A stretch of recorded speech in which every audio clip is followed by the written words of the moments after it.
to another week of Off the Lips. This week, I'll keep the introduction brief. One of the objectives of Off the Lips is to showcase what people inside the green room are doing, but also to showcase some of the cool projects that are happening in JBay. In this case, it's a project that's right here in the surf village, just across the lawn.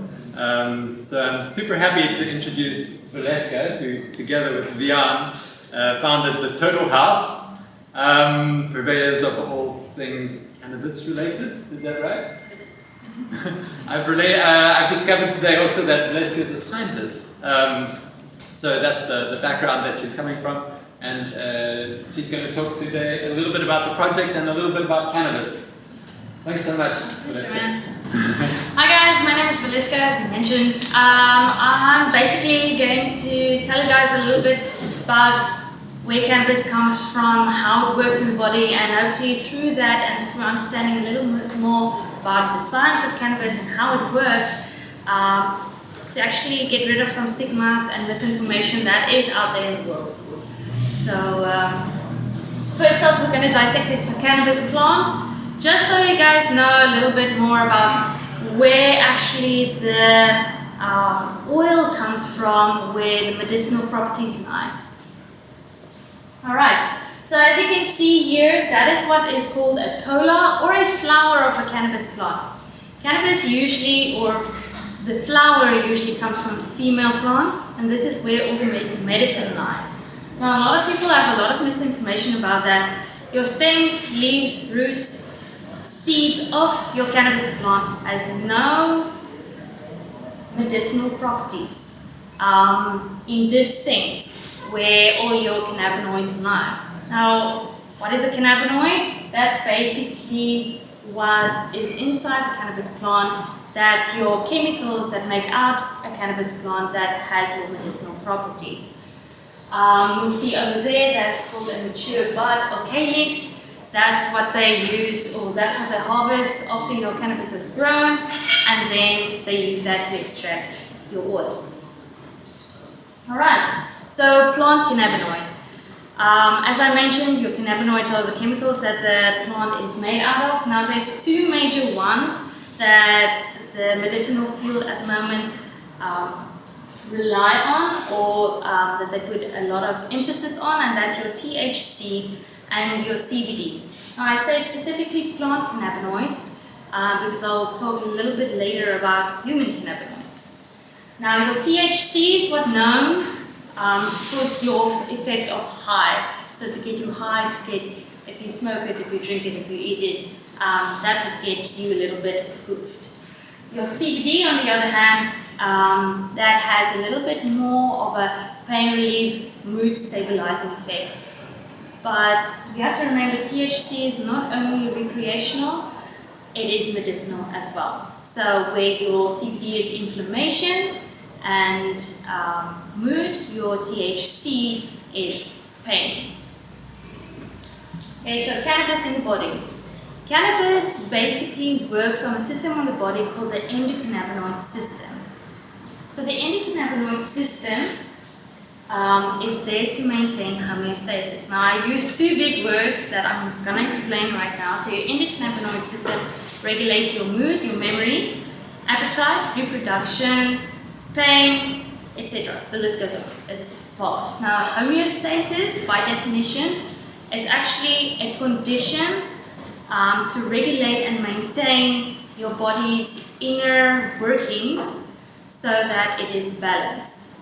So basically homeostasis equals balance. So your endocannabinoid system tries to get balance in your body. And with the previous image, I forgot to mention, homeostasis works on about almost anything you can think of. Blood pressure, cholesterol, metabolic waste, minerals, vitamins, how it deposits in your body. So it's quite extreme. And the research is still ongoing on how it actually interacts and how it works. So just a basic concept, your endocannabinoid system consists of three structures. It's your receptors, your actual cannabinoids and your enzymes. Now, first off, you can see here where your receptors are located. So it's located throughout your entire body. Your your CB1 receptor, specifically in your brain and throughout your central nervous system, where your CB2 is abundant in all your organs. That has to do with your immune response. Okay, and then your endocannabinoids. Now I mentioned before, plant cannabinoids is your THC and your CBD. Humans actually make their own cannabinoids. It's called anandamide and 2-AG. And it's very important to regulate homeostasis in this respect. Now coming back to THC and CBD. So what makes it so unique? Now because it's a plant cannabinoid, in the human body, it is not recognized as easily. So it's in circulation a lot longer. And what CBD also does is because it binds to the receptors, anandamide is more often not broken down because it hasn't been used yet. So it keeps the circulation of anandamide longer and then amplifies the effect of CBD and THC. Here you can see the different, just as a model, the different types or structures between CBD and THC. And this is what creates your high. So THC actually fits perfectly like a lock and key into the receptors, which activates those receptors and it creates your high, where CBD does not fit in perfectly. But a lot of people think if you take a CBD oil or anything with high THC or just THC in it, you can get high, which is often not the case. It's a lot about the ratio between your CBD and your THC. So THC, if it's in a low ratio compared to a high ratio of CBD in your body, they will be in competition with each other because CBD will bind to all the receptors and THC won't be able to bind. Which means you can still take an oil or take a medicinal CBD product with THC in it and not get high. Alright? The next thing I want to touch on is THC specifically. Let's just go to this slide. Okay, so this is what I wanted to mention. So THC and CBD, they work in conjunction with each other. So if you have the two together, they have a longer lasting effect and more amplified effect than only having one of the cannabinoids. This is called the Entourage Effect. So this comes from a harmonic interaction among cannabinoids and terpenes. So this is not necessarily just with cannabis, but in this case, we're just talking about cannabis. Alright. Here you can see the treatment potential of possibilities of cannabis. Now I just touched on CBD and THC as the cannabinoids, but above there you can see there's a list of them. CBC, CBD, CBDM, and so forth. Now what is important to remember is a lot of people don't understand that there's more than one type of THC strain. I like to actually explain it in the way of tomato plants. So if you take a tomato plant, for example, you get a small tomato, you get Roma tomatoes, you get big tomatoes, you get berries. And with THC, with cannabis, it's exactly the same. So basically, different cannabis plants have different cannabinoid ratios. And different cannabinoid ratios work differently on your body, especially with certain conditions. For instance, high CBD, high CBC, very, very good for anxiety and extremely well for depression. Also, CBD is a lot for inflammation, so if you have Crohn's disease or any problematic disease that has to do with inflammation, it can help that. Where if it comes to pain, neurological pain, or maybe even cancer, THC is more of an importance. So that's where your THC, THCA, and CBG comes in. When it comes to sleep, CBN. So CBN doesn't make you high, but it makes you drowsy. And so you can see that it's always important to know what type of oil you're taking for what condition you have. Alright, so I'm going to describe to you the difference between CBD oils, but it's always important that if you're going to use cannabis medicinally, that you need to understand what conditions you have, and what medication you're taking. Because they work on certain receptors, certain medication can work on the same receptors. You can still take cannabis, but you have to just make sure you use it in a different way. Either not together, maybe not the same day, maybe not the same period. You can still use it as long as the person that is recommending cannabis to you knows what they're talking about. So you get 3 different types of cannabis oils. I say cannabis, it doesn't count, okay? And it's isolate, broad spectrum, full spectrum. Now, isolate is basically what you get in pharmacies. It's the safest legal way to sell CBD at the moment at the market, and that's why they only usually sell these. So it's either a synthetically made CBD in a laboratory, or they completely destroy all the other cannabinoids and only extract CBD from the plant. There is studies being done at the moment of what impact that has on the body, but it is shown that because it's such a high amount of CBD, there might be impact on your liver and your kidneys, and it won't necessarily do what you need to do. I mean, I just told you about all the other cannabinoids and what effects they have. I mean, if you only take CBD, maybe you feel less pain, right? Broad spectrum contains all the cannabinoids except for THC. It is a good way to start, okay, especially if you don't need THC, and it's usually something we give to people that either have epilepsy or are below the age of 18. THC does not necessarily affect your mental capacity, but there are research out there that actually shows that if you take THC and you're not mature yet, that it does have some repercussions in forming with cognitive formation, cognitive function, actually storing memories, etc. So it's best not if you have a minor to give them any THC at all, even if it is less than 1%. Full spectrum, that contains everything, from CBD through to THC.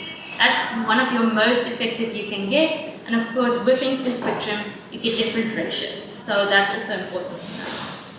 Then the big one, hemp. Okay. Hemp is so misleading in our industry at the moment. Hemp is usually made out of pressured or hemp seeds that are put under pressure, or cannabis seeds under pressure, much like sunflower oil and all those things. It has absolutely, okay, I'm not going to say absolutely zero, but no medicinal effect. Okay, that is more nutritional.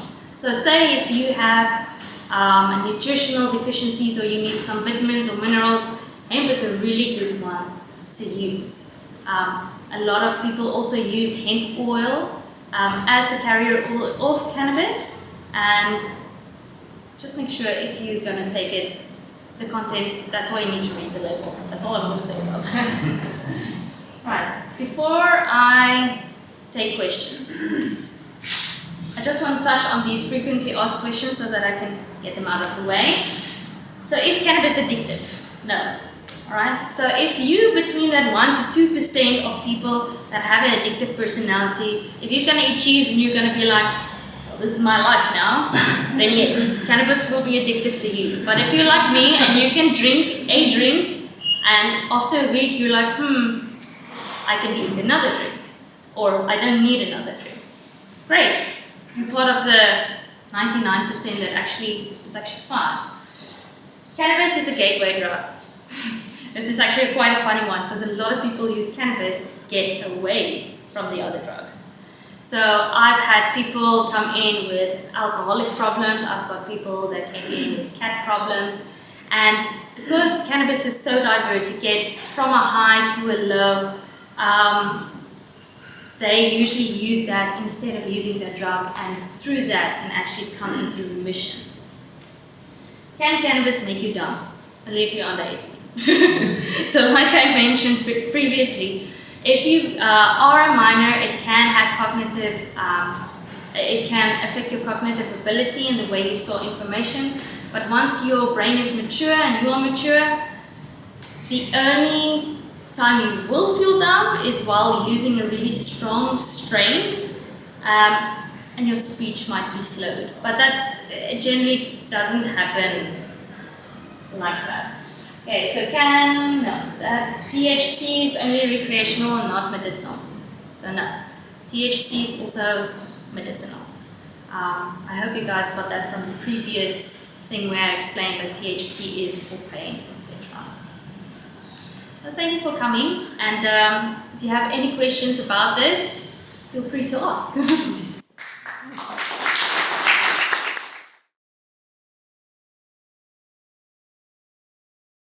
Okay, so we have, sorry, I just interrupted you there. So we have, I didn't want to touch on that now because, like I mentioned to him, we usually have a 2-hour seminar that covers basically everything. So just to touch on that, the 2018 bill still stands. Cannabis is still illegal according to the law, but everybody is standing back because there's drafts coming out the whole time. What we do, there's a lot of practices that a lot of people do. We as a shop have a certain set of rules. You need to have lab tests of your products. It needs to be made in a GMP facility. If it's made in a laboratory, it needs to be certified, etc., etc. To make sure that our products are 100% safe and tested, and that we can give it to our public. We try and keep, depending on what, our THC percentage below 1%. Your current legislation says you're only allowed 600 milligrams per product. You're not allowed to use more than 20 milligrams as a dose. Of course, we stretch that a bit. If you're going to come to my shop, I'm going to be open and honest with you about our products. We do also have a recreational lounge, and that works under all different legalizations. And that's a little bit too long for now. But if you want, you can always check on our website. It actually explains everything really nicely about the recreational lounge. Did I answer your question? Yeah. Okay. Yeah.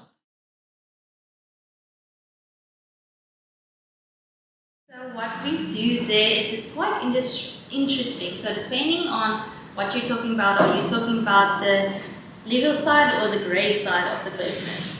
So if you're talking about the club side, what we love doing, especially because there's a lot of black market stuff going around, we go to our black market dealers or our black market growers and we tell them, listen here, here's a legal system of the club, would you like to grow for us?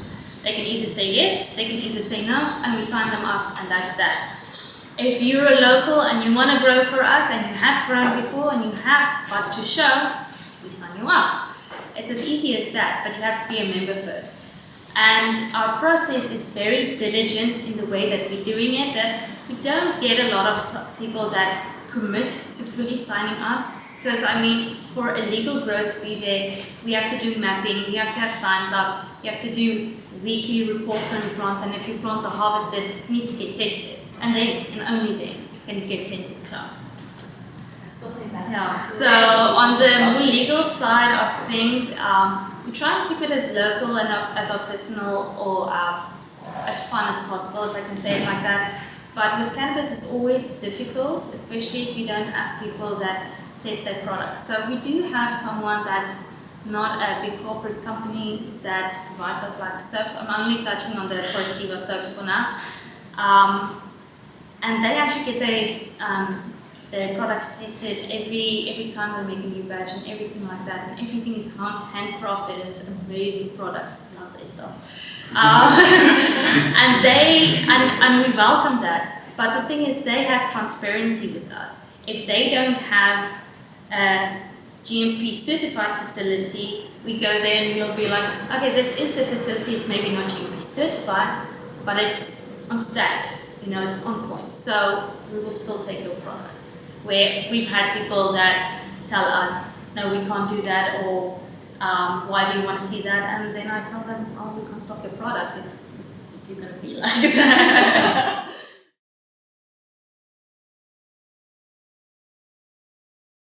That's that. The flower, the bud. And it has nothing to do with the leaves. Nope. So What they sometimes do, just as a quick one, like I said, I have a 2-hour seminar. Okay, so this is a fan leaf. Okay, you get different types of leaves. And that is sugar leaves. So the sugar leaves are really tightly intertwined with bud, and they also have trichomes on it. So what the growers usually do is they trim off the leaves, they put it in a bag, and they make what's called hash from it. So they basically shake off the leaves until the trichomes fall off and they make little balls with it. And you can also smoke that. But that's the only leaf you can smoke. So you don't actually smoke the, if you smoke the whole leaf, good luck with your lungs, eh?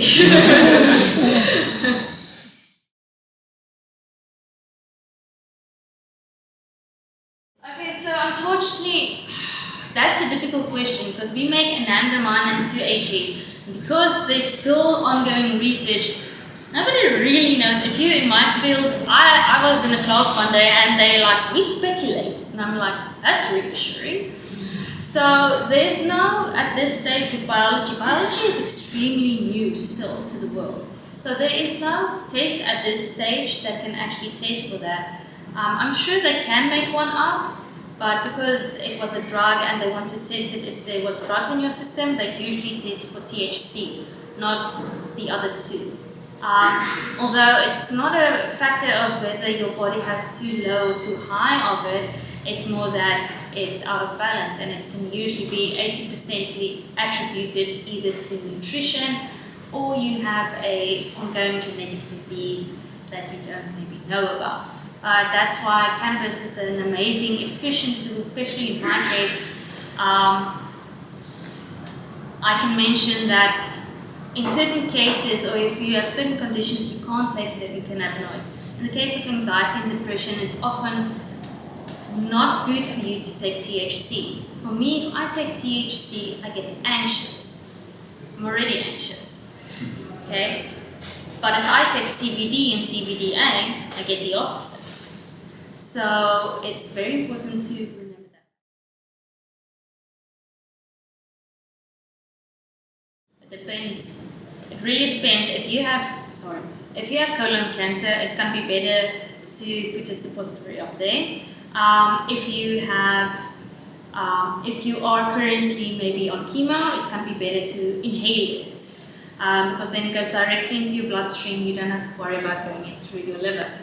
But usually, it's most effective if you consume it, especially like if you say, for instance, take the drops, put it under your tongue, because that's directly on your mucous membranes and takes it up from there, because it has a longer lasting effect than if you would smoke it. So if you're not sick and you just don't take it as almost like preventive, not preventive, but I mean obviously it must be a disadvantage, you can take it like preventively. Yeah, it can help prevent cancer, it can help with cholesterol, your blood sugar, your blood pressure. We've given it to diabetics that have problems with their feet. We've had people that have diabetes 2 come in and give it to them, and they actually get rid of their diabetes 2. Anybody that knows anything about diabetes will understand what I'm saying there. We've had people with cirrhosis come in. I've had people with eczema come in. I've had people that they might be just a little bit anxious or there's a little bit thing off, and they just start using cannabis because. And in parts of your body that you don't even realize it starts working on. Drops, yeah. Drops are most medicinal at this stage. That is how we found it. At this moment, for us, to comply with SAFRA, because the laboratories that we get our stuff from don't actually have specific capsule regulations. They have to make it into an oil so that you can better prepare the dose. Because SAFRA at this stage, they said that it leaks and there's problems with that. So we don't touch the capsule at the moment. We just work on the oils. Yeah. Cool. Great. Thank you so much, guys. Thanks. I appreciate you coming.